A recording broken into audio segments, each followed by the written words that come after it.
So hello, good evening সবাইকে। আজকের ওয়েদারটা খুবই মেঘলা, বৃষ্টি হয়ে গেছে। সেই কারণেই আমি বিকাল বিকাল ঘুম থেকে উঠে ছাদে চলে এসেছি। আর সব ফুল ফুল গাছগুলোতেই কোনো জলের প্রয়োজন নেই, জল সবগুলোতেই বৃষ্টিতে দিয়ে দিয়েছে।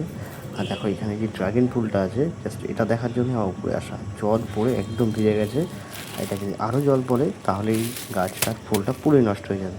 তাই একটা প্লাস্টিক থেকে আমি এটা ঢেকে দেবো।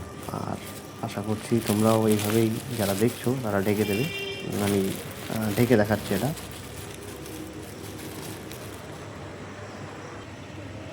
তো দেখো, ঢাকা আমার পুরো একদম কমপ্লিট হয়ে গেছে। তো এইভাবেই যা আর বাদ বাকি ফুল আছে সেগুলো ফোটার সময় হলেই আমি এভাবে ঢেকে দেবো সবগুলো।